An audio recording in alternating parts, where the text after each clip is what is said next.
Hello दोस्तों, आपका स्वागत करता हूं हमारे चैनल देसी प्रॉफिट टॉक में। आज के वीडियो में हम बात करने वाले हैं एक भाई साहब के क्वेश्चन के बारे में। उन्होंने क्वेश्चन करके पूछा हुआ है कि इस समय मार्केट में जो है वो सेविंग अकाउंट पर, बचत खाते पर कौन सा बैंक है जो सबसे ज़्यादा ब्याज वगैरह दे रहा है। तो हमने कुछ बैंक की डिटेल वगैरह निकाली है, ऑफिशियल पेजेस वगैरह में देखे हैं कि कौन कौन से बैंक जो है वो हाईएस्ट इंटरेस्ट रेट जो है वो हमको दे रहे हैं सेविंग अकाउंट पे।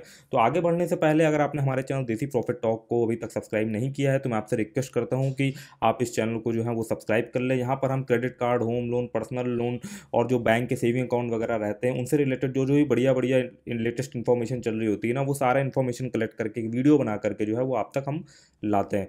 तो सबसे पहले हम चलते हैं एक बैंक पे जो कि है आरबीएल बैंक। इनका हम देखे जाकर के ऑफिशियल वेबसाइट हमने खोल रखी है, देखे जाकर के कि ये सेविंग अकाउंट पर क्या क्या इंटरेस्ट रेट दे रहे हैं। तो अप टू 1 लाख, अगर आपके अकाउंट में सेविंग अकाउंट पर 1 लाख रुपीज़ पड़ा है तो आपको जो अपने सेविंग अकाउंट पर इंटरेस्ट रेट मिलेगा वो मिलेगा 4.25%।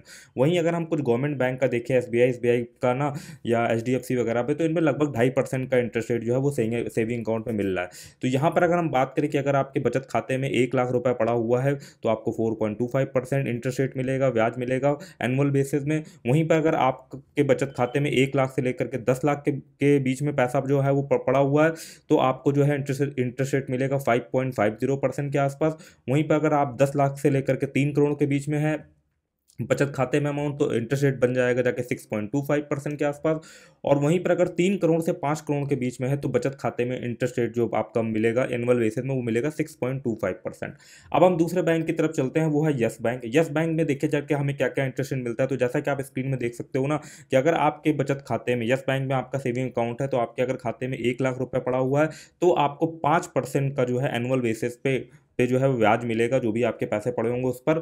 और अगर वो जो अमाउंट हो वो 1 लाख से लेकर के 1 करोड़ के बीच में है तो वही इंटरेस्ट रेट जो है वो आपका 6% हो जाता है। अब इसका सिनारियो कुछ इस तरीके से रहता है कि जो आपके बैंक अकाउंट में 1 लाख पड़े हैं ना, वहाँ तक में आपको 5% मिलेगा, और 1 लाख रुपए के ऊपर जितना अमाउंट पड़ा होगा 1 करोड़ तक, ठीक है ना, उस अमाउंट में जो है वो आपको 6% मिलेगा। फॉर एग्जाम्पल के लिए आपके अकाउंट में 3 लाख रुपए पड़े, मैं एग्जाम्पल के तौर पर समझाना चाहता हूँ किस तरीके से जो है ये इंटरेस्ट रेट कैलकुलेट होता है। तो फॉर एग्जाम्पल के लिए आपके अकाउंट में जो है वो 3 लाख रुपए पड़े हुए हैं सेविंग अकाउंट में, एग्जाम्पल के तौर पे यस बैंक में ना।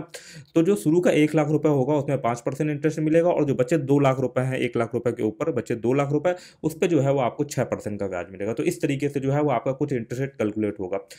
तो ये था यस बैंक। आप हम चलते हैं तीसरे बैंक में जो कि है भाई आपका AU small finance bank. Official site हमने ओपन कर रखी है, यहाँ पर भी हम देखते हैं चल करके। तो यहाँ पर अगर आपके सेविंग अकाउंट में 1 लाख रुपीज़ तक पड़ा है तो आपको इंटरेस्ट रेट मिलेगा 3.50%। वही अमाउंट अगर 1 लाख से लेकर के 10 लाख है तो आपको 5% का इंटरेस्ट रेट मिलेगा। 10 लाख से 25 लाख के बीच में 6% का इंटरेस्ट रेट मिलेगा, और अगर 25 लाख से 1 करोड़ के बीच में अमाउंट है तो आपको मिलेगा बहुत ही ज़्यादा इंटरेस्ट रेट जो कि है 7%। 7% तो कई सारे बैंक की एफडी वगैरह में भी नहीं मिल रहा, जो पॉपुलर बैंक है जैसे कि आपका एसबीआई हो गया, एचडीएफसी हो गया। यहाँ पर लगभग 4.9 से लेकर के 5% के आसपास जो है वो एफडी में इंटरेस्ट रेट मिल रहा है, अगर हम 1 ईयर के बेसिस में बात करें। वहीं पर ये बैंक हैं, ये जो है वो एफडी जैसा ब्याज जो है वो दे रहे हैं सेविंग अकाउंट में, अगर आपका जो पैसा है वो इस रेंज के बीच में है, ठीक है। मतलब एफडी कराने की जरूरत ही नहीं है, यहाँ पर ऐसे ही इतना इंटरेस्ट रेट मिल रहा है ना। तो बट ये सब जो बैंक है ये बहुत ही ज़्यादा बड़े बैंक नहीं है, जैसे कि नाम में ही लिखा हुआ है एयू स्मॉल फाइनेंस बैंक, ठीक है ना। तो थोड़ा सा रिस्क फैक्टर भी रहता है, जैसे कि आपने यस बैंक वगैरह का देखा था, बीच में 20 दिनों के लिए जो है यस बैंक वगैरह बंद हो गया था ना, मतलब ट्रांजेक्शन वगैरह बंद हो गया था ना, तो ये थोड़ा सा रिस्क रहता है। तो अब हम देखे जा करके एक लास्ट बैंक जो है जो कि काफ़ी फेमस है, वो भी उज्जीवन स्मॉल फाइनेंस बैंक। तो इनका भी हमने ऑफिशियल पेज जो है वो सेविंग अकाउंट वाला खोल रखा है, जहाँ पे सेविंग अकाउंट खोलने से रिलेटेड जो भी फीचर्स वगैरह डिटेल है, तो उसके फीचर वाले सेक्शन पे ये जो है साफ साफ लिखा हुआ है higher savings with the interest rate up to 7%। तो ये जो अप टू 7% है, इसका अप टू का मतलब समझ सकते हो कि मैक्सिमम 7%। इसमें भी सेम ही इस तरीके का है कि भैया अगर आपका 1 लाख रुपए के आसपास होगा तो लगभग 4% के आसपास है, उसके ऊपर जो 1 लाख के ऊपर जो है वो फिर ये 7% के आसपास दे रहा ना। और यहाँ पर जो है वो सारे ही आपके जो सेविंग अकाउंट में आपको जो फीचर्स मिलते हैं, नेट बैंकिंग, मोबाइल बैंकिंग, वो सारे फीचर मिलते हैं। और चॉइस के रूप में आप देखोगे डेबिट कार्ड के रूप में तो रूपे क्लासिक डेबिट कार्ड मिलेगा, रूपे प्लैटिनम डेबिट कार्ड भी जो है वो आपको मिल सकता है ना। तो इस तरीके का जो है वो कुछ आपको यहाँ पर सारे फीचर्स वगैरह देखने को मिल जाते हैं। तो ये कुछ सेविंग अकाउंट थे जो हमने मतलब कि मेजर मेजर कुछ पॉपुलर बैंक के खोल के रखे थे, जो कि काफ़ी ज़्यादा इंटरेस्ट रेट आपको ऑफर कर रहे हैं सेविंग अकाउंट में। तो आई होप आपको इन्फॉर्मेशन जो है वो समझ में आई होगी, इन्फॉर्मेटिव लगा होगा ना। तो अगर वीडियो पसंद आया हो तो वीडियो को लाइक कर देना, चैनल पे अगर अगर आप नए हो पुराने हो तो चैनल को सब्सक्राइब कर लेना। मिलते हैं किसी और इन्फॉर्मेटिव वीडियो में, तब तक के लिए धन्यवाद। जय हिंद, जय भारत।